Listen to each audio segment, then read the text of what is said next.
What are investors facing right now? They're facing an unmanaged decoupling between the US and China potentially. If we see on average a 20% increase in US tariffs globally, that will shave off around 1% of UK GDP. The key principles, diversification and time in the market, are key principles right now. So during the course of April, we saw some big market movements. So today I have the Chief Investment Officer, Ian Hooper, with me to unpack that a little bit further. So Ian, last time we met, we talked about market uncertainty. How has that landed? Has it played out as expected? I mean, that's a difficult first question, because when you face stock market uncertainty, it is very difficult to understand what's going to happen in the short term. But this comes back to that point I made in the last episode. There's a lot of noise at the moment around the stock market. So what happened over the month? Well, after Liberation Day, we saw high levels of volatility in growth assets. And I think that was in most markets. We saw some disruption, I'll call it that, in some defensive assets, particularly US Treasuries. I'm sure we'll talk about that today. Then we saw a pause from President Trump. Now, I did say in the last episode, this is a president that has a habit of changing his mind, and we saw that. And post that pause, we did see an improvement in growth assets, and major developed markets recovered quite a bit of their lost ground. And we saw some of that disruption in defensive assets settle down by the end of the month. We also saw the rhetoric between China and the US subside a little bit. It calmed a little bit because they're talking about huge tariffs between both of them.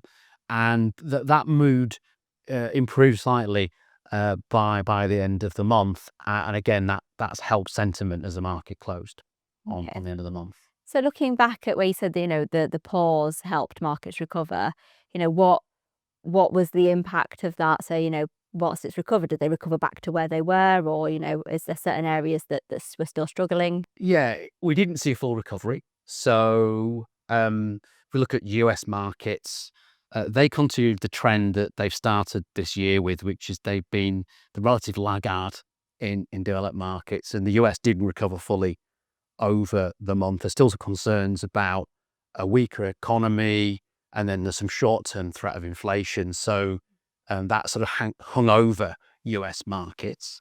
We did see Japan, on the other hand, which has started the year relatively poorly, closed higher on the month. And emerging markets perform relatively well as well. The reason for that is if you look at a couple of the areas in there, a couple of countries in there, so Brazil and Mexico, they're not facing quite the levels of tariff from the US administration. So they perform relatively well on the back of that. So what impact has this had, on the global economy then? What are your thoughts?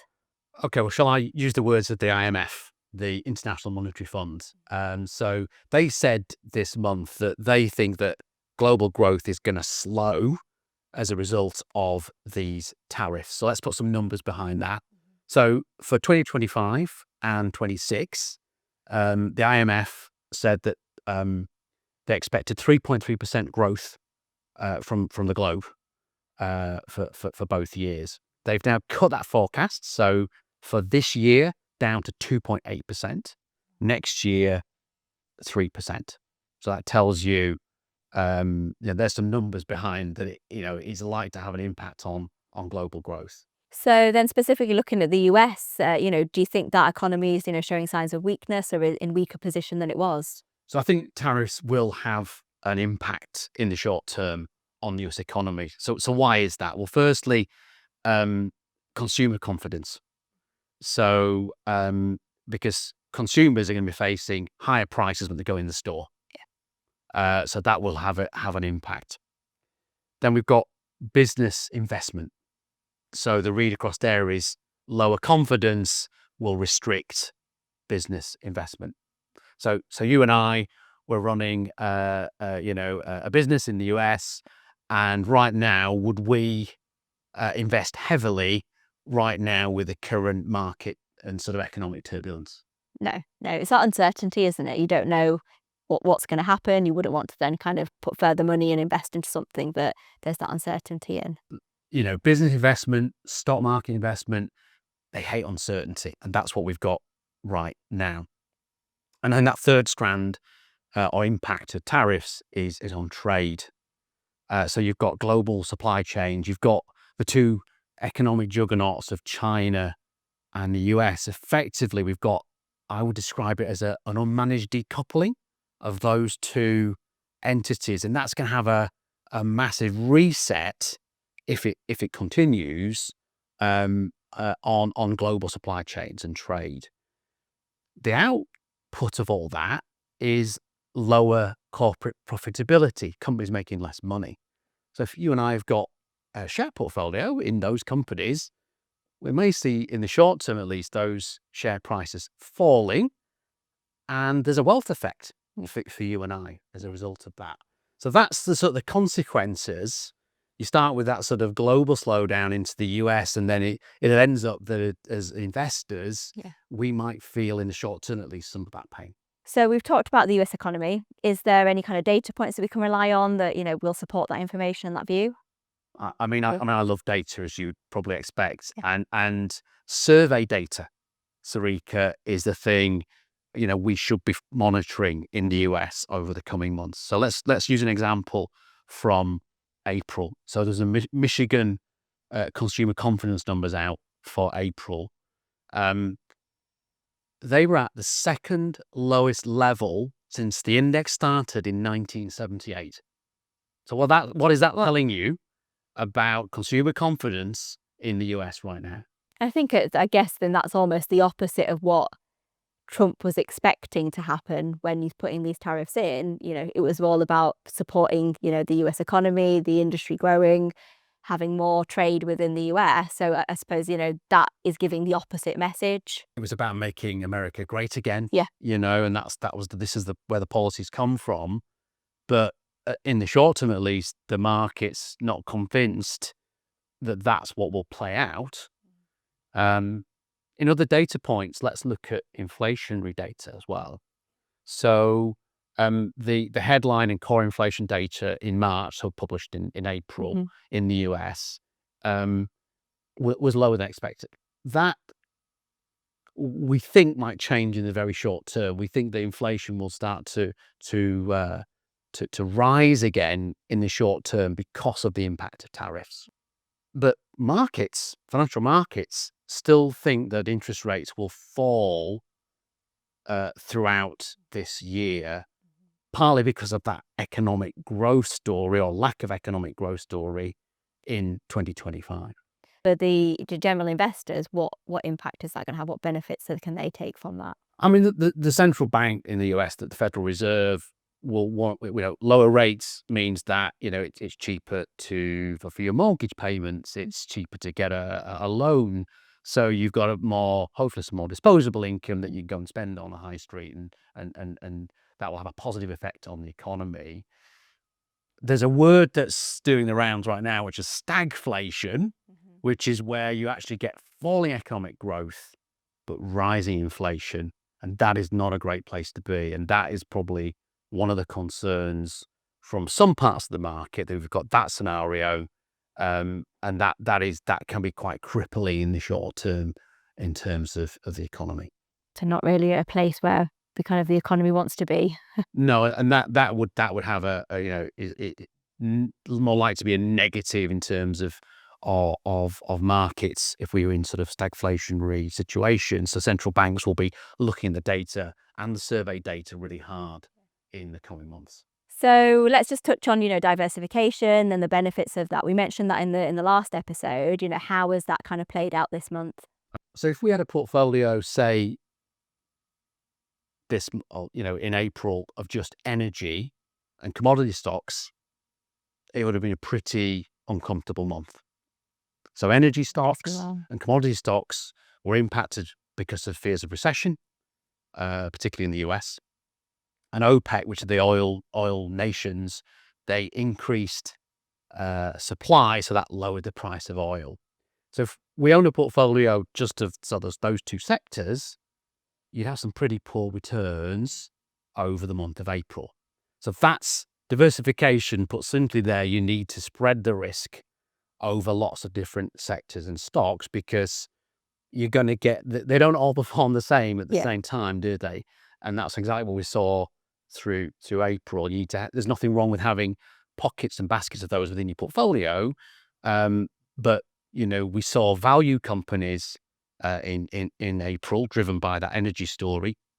That value bucket performed relatively poorly. We saw smaller companies performing relatively poorly, because when markets are more volatile, investors tend to move away from risk a little bit, and they go looking for those bigger companies with the bigger balance sheets and the stronger financials, and they leave the smaller companies for a little bit. And I think we saw a bit of that price action. So in terms of then, we've talked about US, looking at Europe then. So what's happening kind of in the European market?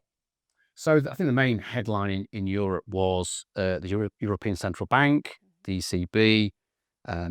They reduced interest rates by 0.25% over the month. So that's the third reduction in rates so far this year. So the deposit rate declined to 2.25%.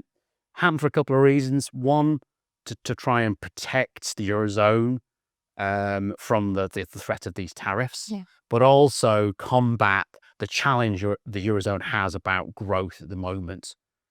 So that was the reasons why we saw rate reductions. So then looking kind of closer to home, UK, what's happening in terms of kind of the UK economy? How's that been impacted?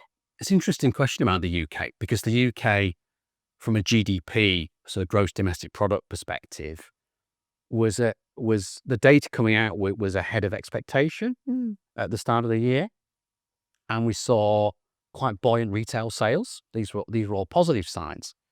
But then we had a Deloitte report came out that said that businesses were going to reduce headcount or hiring to the lowest level since 2020, since COVID. So that's a significant headwind for the UK. So, specifically then the UK and tariffs, what's the story there? So let me give you some OBR, Office of Budget Responsibility data. Really, really interesting data points. So the OBR has said, if we see on average a 20% increase in US tariffs globally, that will shave off around 1% of UK GDP. If we see an extended period of tariffs at a high level, that seems, as a read across, we're going to see that as a significant headwind on the UK economy. This hasn't played out yet. This is sort of modelling that the OBR has to do, but it just shows you the impact. If this plays out in a certain direction, there will, there's likely to be an impact on the UK economy as well. So we've seen US Treasury Bonds, they've taken a bit of a hit. Historically, they've been quite a safe haven. What are your thoughts on that? Okay, so it was an interesting month for US government bonds. And as you say, traditionally, US government bonds are seen as what we call the risk-free rate of return from a sort of financial modeling economics perspective. And the reason why it's called the risk-free rate of return is that if they fail to pay, well, the whole sort of economic system falls, and that's why there's no sort of deemed risk to it. But interestingly, over April, we saw a very short-term price action that was out of line with that thinking. And after the announcement of Liberation Day, we started to see yields on US Treasuries, or the 10-year Treasury as an example, start to creep up. And what we expected, of course, is the yield to come down as price was going up, because people were buying them as a safe haven. So what was that telling us? It was saying, actually, as investors, we think they're not quite as safe as we thought for now, and we want compensating by a higher yield return for taking a little bit extra risk, and that is unusual. And this started, I think, to concern Wall Street. Now, I'm sure we've all been watching the news and social media over the last month, and President Trump used, I think, the phrase "people are starting to get yippy," and as a result of people getting yippy, I think what he was talking about is Wall Street was getting a bit uncomfortable with this creeping up of US Treasuries, which wasn't expected. Is that then, I suppose, related to that confidence piece we spoke about earlier and how that's impacting, the movement of equities and bonds? Business confidence in the government, they're all interlinked, aren't they? And if you think about it, if the US government's going to pay more for its debt, that impacts public spending. Yeah. It impacts budgets. There's less money in the pot, there is a huge debt pile the US has to furnish, right? And it's costing them more. That impacts the whole sort of US infrastructure. So I think, I wouldn't use the phrase yippee, but that was the phrase that was used. Yeah. And I think, yes, that yippee action was in part the reason why there was a pause for 90 days. And once that happened, of course, we started to see yields started to come back down again as the market got a little more confidence back about US Treasuries. So the US Treasuries, didn't behave as we were expecting. Was there anything that did? Within defensive assets, there was high quality credit or corporate debt. So they performed in line with what the market was expecting. So when we saw growth assets declining, these defensive assets prices went up and their yields went down. The reason for that is, in general, corporations have been shrinking the amount of debt on their balance sheets. They're in better shape. Yep. They've been to the corporate gym and they've lost a bit of that debt burden, and that left them in better shape. And of course, that's why investors saw them as the sort of traditional safe haven in volatile market conditions. So, we've covered a lot of what's been happening in the markets and the impact of, various decisions. What can investors do? What are the key things that they need to take into consideration? Well, let's take a step back. What are investors facing right now? They're facing an unmanaged decoupling between the US and China potentially. And there's going to be, there will be a fallout if it plays through, and particularly to trade and global supply chains. So it's really tempting as investors to almost get drawn into that, and that will be an uncomfortable situation, I think, in the short term for markets. But we've got to look through that. Yeah. So I think to answer the question, it's sticking to an investment philosophy and plan through these challenging times. So what are they? Sort of repeat what I said in the last episode. It's about diversification of assets and sectors, and spread your risk over different assets. Do not try and time the markets. Okay, it's time in the market that counts. So stick with your investment plan through this difficult time. And by doing those things, we can navigate through what's going to be, volatility is likely to continue in the coming months, because once the 90-day period ends, inevitably there will be more rhetoric from Trump, and that will drive the noise and decisions. And when it's on the 10 o'clock news again, there will be a reaction from markets. So just when that's happening, what I would like you, an investor, to think about is, let's go back to the key principles. Diversification and time in the market are key principles right now. Yeah, cut out the noise. Cut out the noise, exactly that. Yeah.